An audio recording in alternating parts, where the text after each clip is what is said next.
Hi అండి, welcome back to Bhanu vlogs YouTube channel. ఈరోజు vlog వచ్చేసి అత్తమ్మ అమ్మ ఇద్దరు కూడా లేరు, ముగ్గురు పిల్లలతో నా వ్లాగ్ డైలీ రొటీన్ అన్నమాట.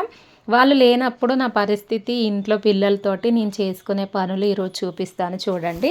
ప్లీజ్ వీడియో నచ్చితే లైక్ చేసి ఛానల్ని సబ్స్క్రైబ్ చేసుకోండి. వీడియో ఎలా అనిపించింది అనేది కామెంట్ చేయండి. మార్నింగ్ పిల్లలు లేవకముందే ఎందుకు తొందరగా లేవ్వాల్సి అంటే తొందరనే అయిపోతుంది పని, కాకపోతే పిల్లలు చిన్నగా ఉన్నారు కదా, వాళ్ళ పనులు కూడా చేయాల్సి ఉంటుంది కాబట్టి నేను తొందరగా లేవాల్సి వస్తుంది.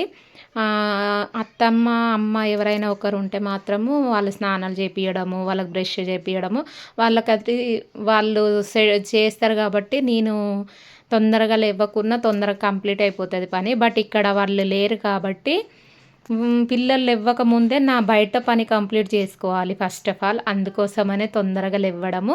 లేదంటే 6కి లేస్తా కంపల్సరీ, 6:15కి అట్లా లేస్తాను. ఇక ఎవరు లేనప్పుడు లేదంటే ఎటన్నా వెళ్ళేది ఉంటే తొందరగా 5:30కి అట్లా లేస్తాను. ఇక పొద్దున్నే లేచి ఫస్ట్ పొయ్యి అంటే పెట్టేసి నీళ్ళైతే వేడి చేస్తున్నాను. పిల్లలు లేచిన తర్వాత ఫేస్ వాష్ చేసుకుంటారు, బ్రష్ చేస్తారు అనేసి ఆడ క్లీన్ చేసి నీళ్లు జల్లేసి మంట పెట్టేశాను పొయ్యి దగ్గర. కానీ పాత రోజులే అంటే పల్లెటూర్లలోనే బాగుంటుంది కదా, పొయ్యి అలికి ఎర్రమన్నుతోటి అలికి ముగ్గేయడము నాకు చాలా ఇష్టము మా ఇంటి దగ్గర. బట్ ఇక్కడ ఈ సిటీలో అన్నీ చెయ్యరు కూడా. అలా అనేసి ఇక ఉన్న దాంట్లోనే మనము అడ్జస్ట్ అయిపోవడం అనమాట. అట్లా పొయ్యి అంటి పెట్టేసి ఊడ్చేసాను, మొత్తం క్లీన్ చేశాను. లోపలనే ఊడ్చిన, గేట్ బయట అయితే ఊడవలేదు, ఎందుకంటే కొంచెం చీకటి ఉన్నదని నేను ఊడవలేను. అందుకోసమనే బాసనలు తోమేసిన తర్వాత ఆలోపు కొంచెం వెలుతురు వస్తుంది అనేసి బాసనలు కూడా తోమేస్తున్నాను. ఇవి తోమడం కంప్లీట్ అయిపోయింది. ఇక నేను బయట అయితే ఊడుస్తున్నాను, ఎందుకంటే మొత్తం చీకటి ఉంటుంది, ఎవ్వరు కూడా లేవ్వరు. అందుకోసమనే నేను కూడా అసలు మ్యాక్సిమము 6:30కి నల్లు వస్తుంది, ఆ టైంకి అందరు లేస్తారని 6:30కి బయట వస్తానమాట. అత్తమ్మ ఉంటే మాత్రం తొందరనే 6 వరకు అయినా సరే అత్తమ్మ బయట నుంచి ఉంటుంది, నేను పని చేసుకునే లోపు బయట చేసేసుకుంటా. బట్ అత్తమ్మ లేదు కాబట్టి ఇక నేను కొంచెం వెళ్తురు వచ్చినాకనే గేట్ తాళం తీస్తానమాట. ఇక ఇలా బయట కూడా మొత్తం కంప్లీట్ చేసేసాను. వాళ్ళు లేసేసరికి చేసుకుంటే బెటరు, ఎందుకంటే తర్వాత 1 అవర్ 2 అవర్స్ అయినా వాళ్ళ ముగ్గురు స్నానాలు రెడీ చేయడం తినిపించడం అయిపోదు. ఇక పిల్లలు వాళ్ళంతటా వాళ్ళు చేసుకునే ఏజ్ వచ్చే వరకు కూడా ప్రతి పేరెంట్కి ఉన్న బాధ్యత అంతే కదా. బయట ఊడ్చేసి ఇక నీళ్ళు కూడా చల్లేస్తున్నాను. ఇదే మా చిన్న వాకిలి అనమాట. ఇక అక్కడే ఒక చిన్న ముగ్గు అయితే వేస్తాను. చూడండి, ఇక ఇప్పటికి కూడా అసలు మ్యాక్సిమం ఎవ్వరు లేవలేదు. పిల్లలు వాళ్ళు నమాజ్కి వెళ్తారు 6 వరకు, ఆ 6కి కరెక్ట్ వాళ్ళు వెళ్ళిపోతారన్నమాట. ఇలా అయితే నీళ్ళు కూడా మొత్తం కంప్లీట్గా చల్లేసాను. ఇక ముగ్గు అయితే పెడుతున్నాను. ఇక మా నిత్యప్రియము ఫోన్ పట్టుకో నాన్న అంటే, నువ్వు డైలీ నన్ను ఫోన్ పట్టుకోవడానికి లేపుతున్నావు మమ్మీ అంటే, ఏం చేసిన స్టూల్ వేసి స్టూల్ మీద పెట్టేసిన ఫోన్ను, అందుకే కిందికి కనిపిస్తుంది. ఇక ఒక్కొక్కసారి పిల్లలు చెప్పింది కూడా మనం వినాల్సి వస్తుంది. నన్ను లేపక మమ్మీ, మార్నింగ్ నన్ను లేపక మమ్మీ, నువ్వు వీడియో తీయడానికి నన్ను లేపొద్దు అని అయితే వార్నింగ్ ఇచ్చి పడుకుందనమాట. అందుకే సమనికి డిస్టర్బ్ చేయడం ఇష్టం లేక ఇక నేనే ఎలా సెట్ చేసుకొని చేసేస్తున్నా, వీడియో తీసుకుంటున్నాను. పాపం మా అత్తమ్మ ఉంటే కూడా నాకు వీడియో తీయక్క అంటే తీస్తుంది, నేను అక్కనే పిలుస్తా, అత్తమ్మని పిలువను. చిన్న ముగ్గు ఎలా ఉంది కామెంట్ చేయండి. అసలు నేను చాలా అదృష్టవంతురాలని తెలుసా. ఒక్కొక్కరైతే అత్తమ్మ వాళ్ళు సపోర్ట్ చేయరు, మా అత్తమ్మ సపోర్ట్ నాకు 100కి 100 ఉంటుంది అనమాట. ఇక అందుకే కావచ్చు నేను ముగ్గురు పిల్లలతోటి ఇట్లా వీడియోలు, మా ఇంట్లో పని, మిషన్ ఏది కూడా ఇష్టంతో చేసుకుంటాను. ఇష్టం లేకుండా కాదు, హ్యాపీగా సంతోషంగా విసుక్కోకుండా వాళ్ళ పర్మిషన్ తోటే చేసుకుంటాను. అత్తమ్మ సపోర్ట్ బాగుంటుంది నాకు. నా ముగ్గు ఎలా ఉందో కామెంట్ చేయండి. ఇలా అయితే నా డైలీ రొటీన్ అయితే స్టార్ట్ అయిపోతుంది. ఇక మా బంగారు తల్లి వచ్చి చూస్తుంది, నన్ను లేపొద్దంటే నువ్వే తీసుకుంటున్నావు మమ్మీ వీడియో అనేసి. మరి ఇక చెప్పిన మాట వినాలే కదా నాన్న, నువ్వు వద్దన్నావు కదా, లేపొద్దన్నావు కదా అనేసి ఇక నేను చెప్తున్నాను. అవునా మమ్మీ, నీకు ఎట్లా తీసుకోవచ్చింది అని క్వశ్చన్ ఇక్కడ.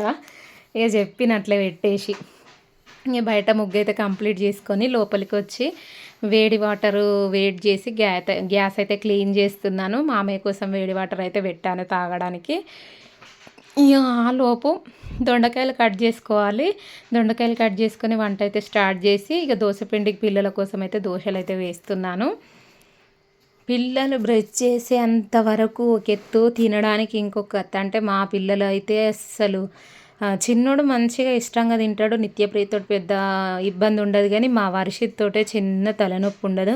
అస్సలు తినడు. ఫోన్ ఒక చేతిలో ఫోన్ పట్టుకొనే చూస్తూ ఉంటాడు.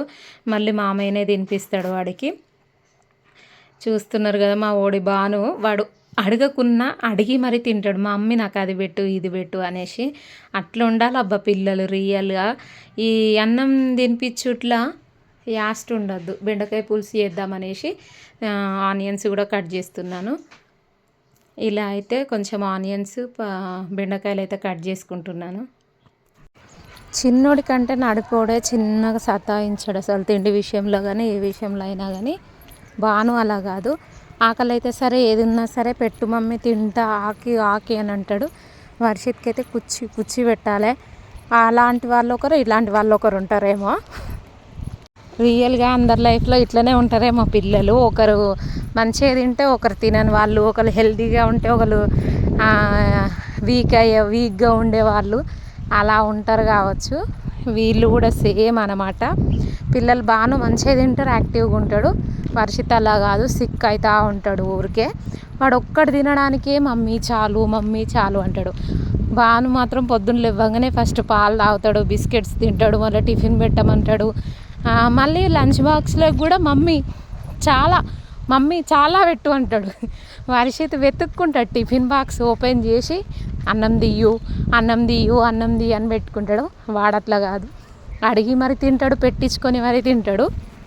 చూడాలి మరి వాడు ఎన్ని సంవత్సరాల దాకా అలా పెట్టితేనే తినడము, అడిగి మరి పెట్టించుకోవడం ఎప్పుడు చేస్తాడో చూడాలి. ఇప్పుడు వాడికి 6 కంప్లీట్ అయ్యి 7 పడుతున్నాయి. వాడి చేతులతోటి వాడు తినడం ఎప్పుడు నేర్చుకుంటాడో ఏమో ఇక చూడాలి. ఇక అలా అయితే పిల్లలకైతే దోశలు అయితే వేసి ఇచ్చాను. ఇక ఈ ముగ్గురు పిల్లలు ఇంట్లో పని వంట పని అంతా కంప్లీట్ అయిపోయింది. ఇక వచ్చింది ముగ్గురు పిల్లల్ని స్నానాలు చేయించి రెడీ చేయించడం. రిబ్బన్స్ ఖరాబ్ అయిపోయినాయని నిత్యప్రియకు ఆపరేషన్ అయినప్పుడు నిత్యప్రియ రిబ్బన్స్ ఎక్కడో పడిపోయినాయి, అవి దొరకట్లేవు. అందుకోసమనే వాళ్ళ తాతయ్యతో చెప్పి రిబ్బన్స్ తెప్పించుకుంది నిత్య. వాళ్ళ టీచర్స్ ఇప్పుడు పార్టీ క్లాస్ తాను, ఇక వాళ్ళ టీచర్స్ ఊకి అడుగుతున్నారు అనేసి రిబ్బన్లు తెప్పించుకుంది. ఇక వీళ్ళదే పెద్ద టాస్క్. పాపం నిత్యప్రియ ఎట్లా కూర్చుంటే అలా కూర్చుంటుంది, కానీ ఆ ఇద్దరు పిల్లలతోటి చిన్న తలనొప్పి ఉండదు అసలు వాళ్ళిద్దరితోటి. ఈమెయితే నించున్న కాడ రెడీ చేసే అంతసేపు కదలకుండా నించుంటుంది, కానీ వాళ్ళిద్దరినైతే చుక్కలు చూపిస్తే అసలు వాళ్ళని రెడీ చేసే లోపు ఒక 10 సార్లు అన్న నా చేతులు వేస్తుంది వాళ్ళ మీద. అయినా సరే వాళ్ళ బుద్ధి ఓనిచ్చుకోరు. ఇటు కదులు అటు కదులు, ఇటు మెసులు అటు మెసులు. ఇంతసేపు వీడియో చూస్తున్నారు. నిత్యప్రియ అసలు ఎటు తిప్పితే తిరిగి నించుంటుంది అంతే. కానీ వాళ్ళు అట్లా కాదు. చూడండి నెక్స్ట్ వీడియోలో, నెక్స్ట్ తన తర్వాత ఎంత సతాయిస్తారంటే అసలు నిలకడ అనేదే ఉండదు మగపిల్లలకి. వీళ్ళే ఇలా ఉంటారా లేకపోతే అందరు ఇలానే ఉంటారా నాకు అసలు అర్థం కాదు. ఎన్నిసార్లు ఆలోచించిన అబ్బా నాకు ఇట్లా ఎందుకు పుట్టిల్రా అనిపిస్తుంది. అసలు ఎంత గట్టు, ఎన్నిసార్లు చెప్పినా అసలు వినరు అనుకో. అసలు అబ్బా ఏం పిల్లలు రా నాయన అనిపిస్తుంది. ఒక్కొక్కసారి ఏడుపు కూడా వస్తుంది. ఇక పిల్లలు అన్నాక అల్లరి చేస్తారు, కానీ ఒక్కొక్కసారి మళ్ళీ అనిపిస్తుంది. ఎంత అనిపించినా కానీ కష్టమే వీళ్ళని రెడీ చేయడము, అది ఇది అంటే చాలా ఇబ్బంది అనిపిస్తుంది నాకైతే.